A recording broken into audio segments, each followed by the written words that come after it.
313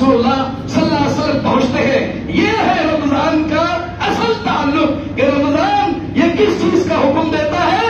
رمضان یہ حق اور باطل کی وجہ سے مر مٹنے کا حکم دیتا ہے.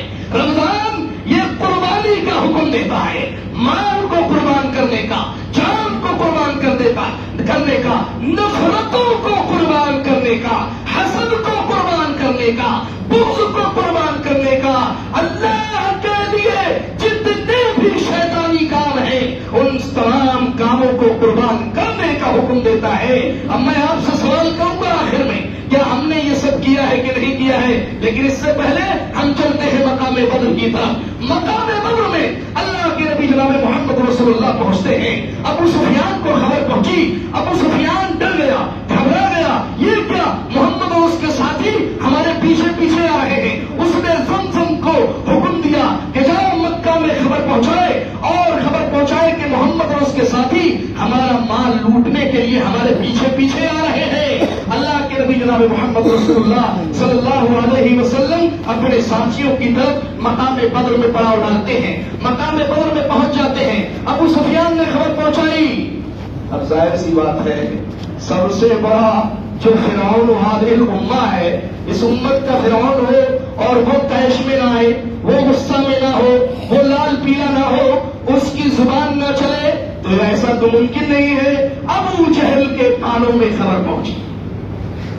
ابو جہل جہالت کا باپ، سب سے بڑا دنیا کے اندر جاہل اگر کوئی ہے ابو جہل. اللہ کے نبی صلی اللہ علیہ وسلم نے اس کی بنیاد ہی رکھ دی ابو جہل. ابو جہل کے کانوں میں خبر پہنچتی ہے، اس غصہ ہو جاتا ہے، غصہ ہو جاتا ہے اور بھڑک اٹھتا ہے. اور بھڑکنے کے بعد جتنے بھی مکہ کے آس پاس کے قبیلے تھے سب کو حکم دیا، چلو ارے سو رہے ہو، ادھر محمد تمہارا مال لینے کے لیے پیچھے پیچھے آ رہا ہے، اس کے ساتھی پیچھے پیچھے آ رہے ہیں. ابو جہل نے سارے قریش کے لوگوں کو اکٹھا کیا سوائے بنو عدی کے. بنو عدی شامل نہیں ہوئے. ابو جہل تقریباً 1000 لوگوں کو لے کر کے نکلتا ہے، تقریباً 1000 لوگوں کو لے کر کے نکلتا ہے. بے شمار اونٹ ہے، گھوڑے ہیں، بہت سارے ہتھیار ہیں، بہت کچھ لے کر کے ابو جہل ادھر سے نکلتا ہے. اور ادھر اللہ کے نبی جناب محمد رسول اللہ صلی اللہ علیہ وسلم کے پاس کتنے گھوڑے ہیں، کتنے اونٹ ہیں، ذرا دیکھنا. یہ ہے ضعف، یہ ہے کمزوری مسلمانوں کی. لیکن اللہ جس کا ہو جائے اس کا کوئی بھی مال بیکار نہیں کر سکتا ہے. کتنے گھوڑے ہیں؟ ایک گھوڑا زبیر بن عوام رضی اللہ تعالیٰ عنہ کا ہے، ایک گھوڑا مقداد بن اسود رضی اللہ تعالیٰ عنہ کا ہے. صرف 2 گھوڑے ہیں، صرف 2 گھوڑے. اونٹ کتنے ہیں؟ 70 اونٹ ہے، بس 70 اونٹ ہے. اور تعداد کتنی ہے؟ 313 ہے، 314. ایک اونٹ پر تقریباً 2 یا 3 لوگ سوار ہو کر کے یہ بیچارے جا رہے تھے. اللہ کے نبی صلی اللہ علیہ وسلم نے صحابہ کو دیکھا. سننا میرے پیارو، آؤ تمہیں میں محمد رسول اللہ صلی اللہ علیہ وسلم کی سیرت سناتا ہوں، تمہیں اللہ کے نبی صلی اللہ علیہ وسلم کا وہ دن سناتا ہوں کہ جس کی وجہ سے آج میں اور تم یہاں پر موجود ہو. سن لو، میں کہتا ہوں خود کے، میں اور تم اس مسجد میں جو بیٹھے ہو اور اللہ کی توحید کا اعلان کر رہے ہو، اللہ کی وحدانیت کا اعلان کر رہے ہو، یہ وہی فرقان ہے کہ جس کی وجہ سے ہم اور آپ یہاں پر بیٹھے ہوئے ہیں. اللہ کے نبی جناب محمد رسول اللہ صلی اللہ تعالی علیہ وسلم نے صحابہ سے پوچھا، میرے پیاروں کیا کہتے ہو، میرے پیاروں کیا کہتے ہو؟ ایک مرتبہ پوچھا، دوسری مرتبہ پوچھا، تیسری مرتبہ پوچھا. سعد بن معاذ کھڑے ہوئے، اے اللہ کے رسول میں سمجھ گیا ہوں آپ کیا کہنا چاہتے ہیں، لیکن اللہ کے رسول آپ نے کیا سمجھ رکھا ہے، آپ نے کیا سمجھ رکھا ہے؟ پیچھے بھاگ جائیں گے. واللہ لئن سرت واللہ لئن سرت الى برق الغمام لنصیبن معکا. اللہ کی قسم اگر آپ برق غمام پہ جائیں گے، ساحلی علاقوں کو پار کریں گے، سمندروں میں گھسیں گے، رب کعبہ کی قسم ہے سعد بن معاذ اس کے ساتھی آپ کے ساتھ سمندروں میں کود پڑیں گے. اللہ اکبر. یہ ہے ایمان. ایک مرتبہ ایمان جن کے دلوں میں بیٹھ جاتا ہے نا تو دنیا والے ان کو کتنا ہی مارنے کی کوشش کر لیں، کتنی ہی دھمکی دے لیں، کتنا ہی برا ان کو کہہ لیں، لیکن اگر ایمان دل میں موجود ہے اللہ کی قسم مومن کا سماس نہیں ہو سکتا ہے۔ میرے بھائیوں، ایک اور پیارے صحابی کھڑے ہوئے، کہنے لگے اللہ کے رسول کیا سمجھتے ہیں، ہم موسیٰ کی قوم ہیں کیا؟ موسیٰ کی قوم نے کیا کہا تھا، اذهب انت وربك فقاتلا انا هاهنا قاعدون، اے موسیٰ تو اور تیرا رب جا، ہم یہیں بیٹھیں گے، تم جا کر کے قتال کرو۔ کہا اللہ کے رسول ہم موسیٰ کی قوم نہیں ہیں، جو آپ حکم دیں گے ہم کر گزریں گے۔ حباب بن منذر رضی اللہ تعالیٰ عنہ نے کہا اللہ کے رسول کیا اللہ نے آپ کو حکم دیا ہے یہاں رہنے کا؟ کہا نہیں۔ کہا اللہ کے رسول میری رائے ہے کہ بدر کے چشمے پہ ہم لوگ پڑاؤ ڈالیں۔ بدر یہ جگہ کا نام ہے، کافی بڑی جگہ ہے، اور وہاں پر ایک چشمہ تھا، ایک کنواں تھا اور تالاب تھا پورا کا پورا۔ تو اللہ کے نبی صلی اللہ علیہ وسلم سے حباب بن منذر نے کہا کہ اللہ کے رسول میری رائے یہ ہے کہ آپ جا کر کے بدر کے اس چشمے پر پڑاؤ ڈالیں۔ کیوں؟ کیونکہ جب ہم پانی کو گھیر لیں گے تو ان کو تکلیف ہوگی، کیونکہ یہ پانی نہیں پا سکیں گے اور پانی کے بغیر زندگی نہیں ہے۔ لہذا اللہ کے نبی صلی اللہ علیہ وسلم نے ایک معمولی چھوٹے سے صحابی کی بات کو قبول کیا۔ پتہ یہ لگا، یہ درس ملا کہ جو اہل دانش ہیں، جو عقل والے ہیں، اپنے مسائل کو حل کرنے میں ان سے مشورہ لینا چاہیے، اور چھوٹوں سے بھی مشورہ لیا جا سکتا ہے۔ اگر بزرگ لوگ ہیں تو بزرگ قوم میں اگر نوجوان کوئی عقل مند ہے، اچھا نوجوان ہے، تو آپ اس کو اپنے پاس رکھیے، بلائیے اور اس سے مشورہ لیجیے، اور اگر اچھا مشورہ دیتا ہے تو قبول کیجیے۔ یہ درس ملتا ہے بدر کے اس واقعے سے۔ چلیے آگے بڑھتے ہیں۔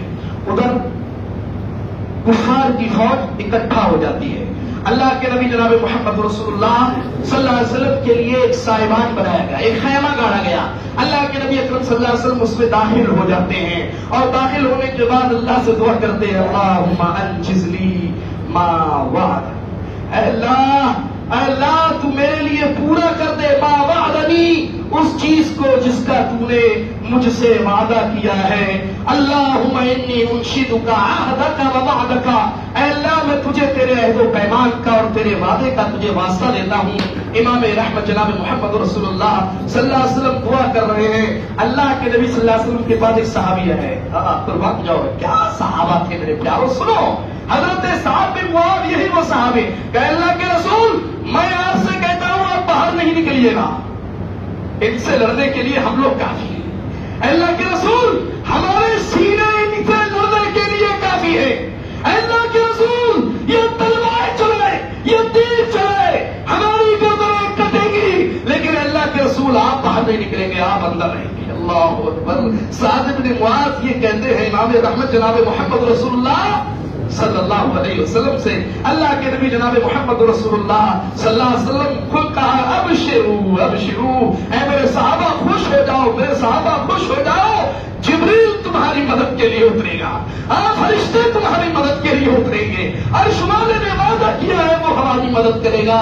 میرے بھائیوں وہاں پر کفار کی صف لگ جاتی ہے، ادھر مسلمانوں کی صف لگ جاتی ہے۔ اللہ کے نبی جناب محمد رسول اللہ صلی اللہ علیہ وسلم اپنے صحابہ کے چہروں کو دیکھتے ہیں، ان کے چہروں پہ غبار ہے، درد ہے، ان کے چہرے ہٹے ہوئے ہیں، لیکن کوئی ڈر نہیں، کوئی خوف نہیں۔ اور میں بتاتا چلوں کہ بدر جس دن ہوتی ہے، بدر کی لڑائی، جنگ بدر جس کو کہا جاتا ہے، یہ جمعہ کا دن تھا۔ کون سا دن تھا؟ جمعہ کا دن تھا، اور جمعہ کی رات میں اللہ رب العالمین نے بارش نازل فرمائی۔ آئیے اس بارش کا فائدہ اللہ نے کیا ذکر کیا ہے۔ اللہ فرماتا ہے وَلَقَدْ نَصَرَكُمُ اللَّهُ بِبَدْرٍ وَأَنْتُمْ أَذِلَّةٌ، اے لوگو اللہ نے تمہاری مقام بدر میں مدد کی تھی، تمہاری تعداد تھوڑی سی تھی، تم کمزور تھے، تمہاری تعداد کچھ بھی نہ تھی، تمہیں انگلیوں پر شمار کیا جا سکتا تھا، تم معمولی سے تھے، تمہارے پاس نہ مال تھا، تمہارے پاس نہ تلواریں تھی، نہ گھوڑے تھے، نہ اونٹ تھے، اے لوگوں تم بہت تھوڑے تھے، لیکن سنو فاتقوا اللہ، اللہ سے ڈرتے رہو، اللہ کا تقوی اختیار کرتے رہو، لعلکم تشکرون، تاکہ تم اللہ کے شکر گزار بندے بن جاؤ۔ میرے بھائیوں سارے کے سارے صحابہ کے دلوں میں اللہ کا خوف ہے، اللہ کا ڈر ہے۔ امام رحمت جناب محمد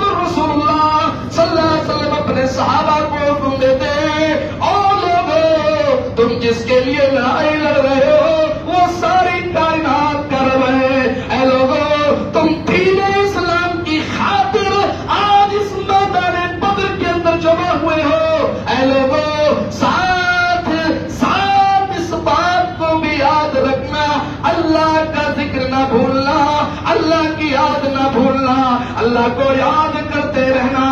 اللہ نے بدر سے پہلے رات کے اندر بارش نازل کی. اللہ فرماتا ہے اِذْ يُغَشِّيكُمُ النُّعَاسَ أَمَنَةً مِّنْهُ. اور لوگوں اس وقت کو یاد کرو جب اللہ رب العالمین تم پر آندھ کو طاری کر رہا تھا, نیند کی جھپکی تمہیں آنے لگی تھی.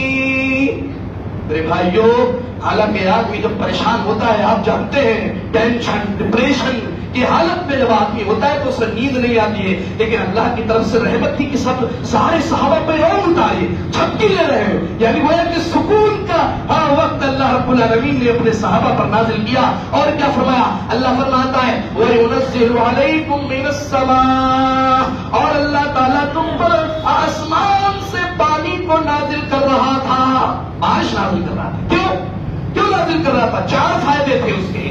نمبر 1 لِيُطَهِّرَكُم بِهِ, تاکہ وہ تمہیں اس پانی کے ذریعے سے صاف ستھرا کر دے, تمہارے دلوں کو دھل ڈالے, تمہارے اندر کی گندگی کو صاف کر کے رکھ دے. پہلا فائدہ. دوسرا فائدہ اللہ رب العالمین نے ذکر کرتے ہوئے فرمایا وَيُذْهِبَ عَنْكُمْ رِجْزَ الشَّيْطَانِ, اللہ تعالیٰ تم سے شیطان کے وسوسوں کو دور کر دے. اللہ تعالیٰ تم سے شیطان کی نجاست کو دور کر دے, کیونکہ شیطان تو تمہارے ساتھ ہے. کہیں وہ وسوسہ نہ ڈال دے, تمہیں گھبرا نہ دے, تمہارے دلوں میں خوف نہ ڈال دے. اس وسوسے کو دور کرنے کے لیے اللہ تعالیٰ نے آسمان سے پانی کو نازل فرمایا. ایک تیسرا فائدہ اللہ نے ذکر کرتے ہوئے فرمایا وَلِيَرْبِطَ عَلَىٰ قُلُوبِكُمْ, تاکہ اللہ تعالیٰ اس پانی کے ذریعے سے, اس باران رحمت کے ذریعے سے تمہارے دلوں کو مضبوط کر دے. اور اس کے بعد ایک چوتھا فائدہ اللہ نے فرمایا وَيُثَبِّتَ بِهِ الْأَقْدَامَ, اللہ تعالیٰ اس کے ذریعے سے تمہارے قدموں کو جما دے. میرے بھائیوں, بارش نازل ہوئی, صحابہ کرام پر اللہ نے سکون کو طاری کر دیا, اور اب صبح ہوتی ہے. اللہ کے نبی جناب محمد رسول اللہ صلی اللہ علیہ وسلم اپنے صحابہ کوئی صفوں کو سیدھا کرتے ہیں, اور صحابہ کی صفوں کو سیدھا کرنے کے بعد اللہ کے نبی اکرم صلی اللہ علیہ وسلم پھر خیمے میں داخل ہو جاتے ہیں. آسمان کی طرف ہاتھ اٹھاتے ہیں, یا اللہ یہ ہے میرا نبی, یہ ہے میرا رسول, یہ ہے میرا محبوب, یہ ہے پیغمبر اسلام, یہ ہے دنیا کائنات کے لیے امام رحمت جناب محمد رسول اللہ صلی اللہ علیہ وسلم.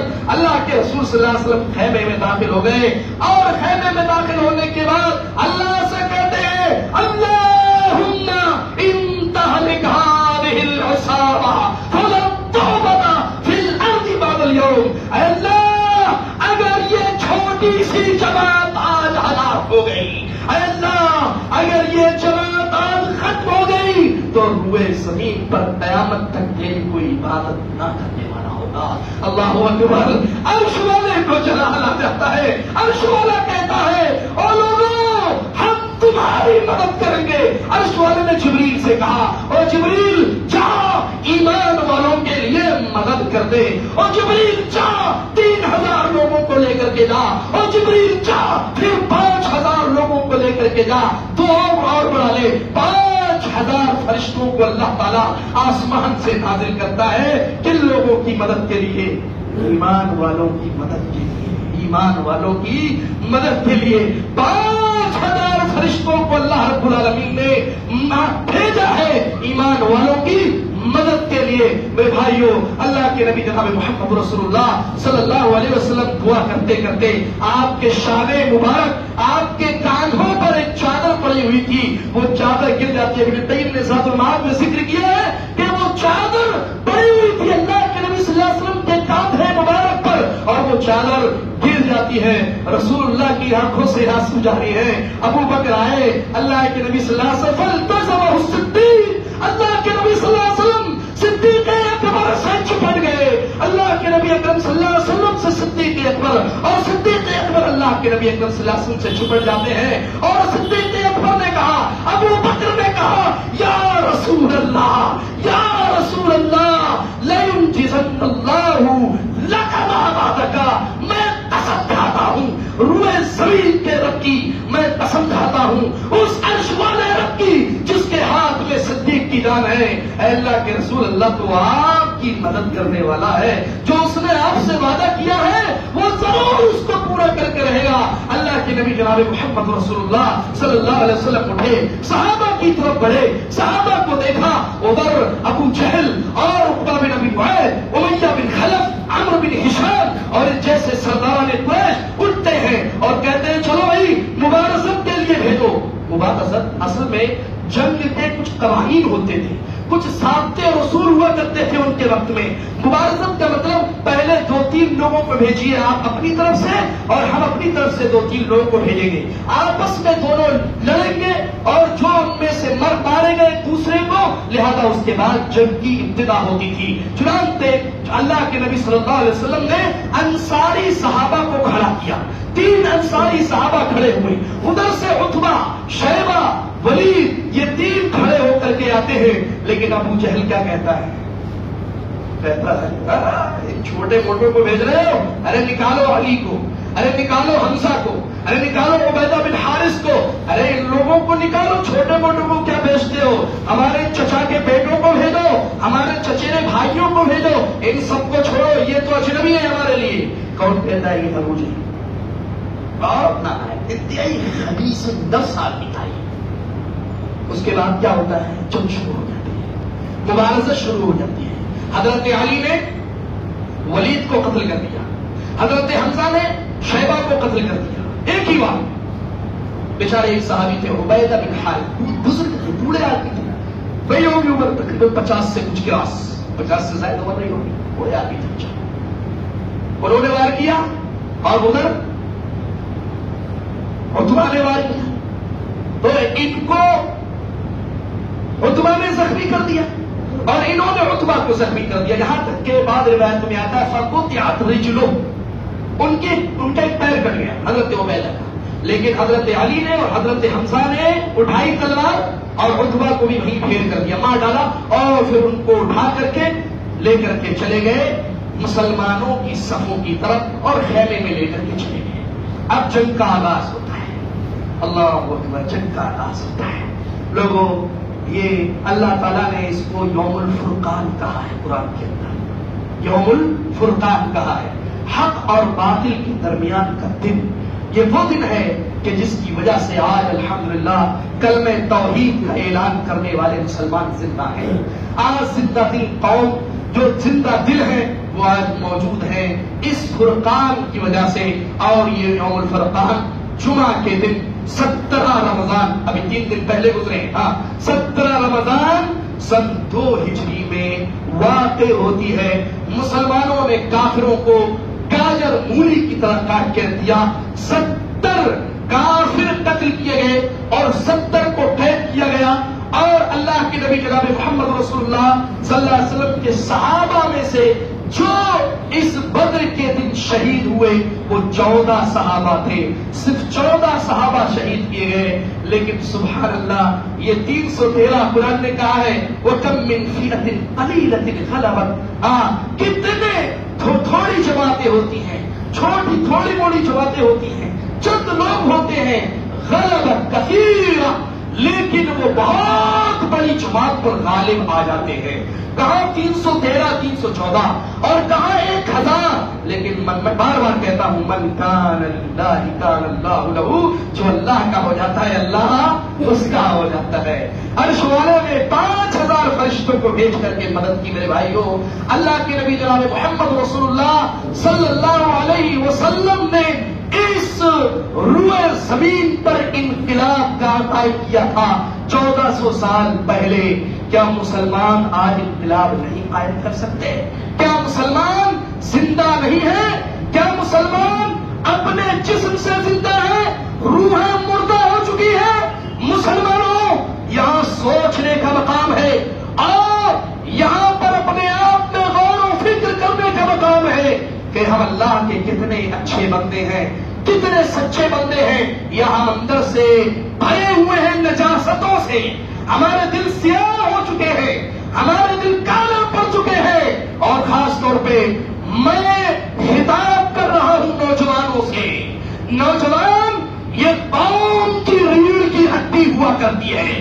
نوجوان اگر زندہ ہو جائے, نوجوانوں کے دل اگر زندہ ہو جائے، رب کعبہ کی قسم ہے، یہود ایک طرف، سارے کے سارا مشرک ایک طرف، مجوس ایک طرف، کرسچن ایک طرف، دنیا کی جتنی بھی مسلمانوں کے خلاف دشمن قومیں ہیں، اگر وہ ایک طرف ہو جائے، لیکن اگر نوجوانوں کے دل چاک جائے، اللہ کی قسم کھا کے کہتا ہوں پھر سے میدان بدر ہوگا اور وہی آسمان سے فرشتوں کی مدد نازل ہوگی، لیکن شرط یہ ہے کہ وہ والا ایمان پیدا کرنے کی ضرورت ہے۔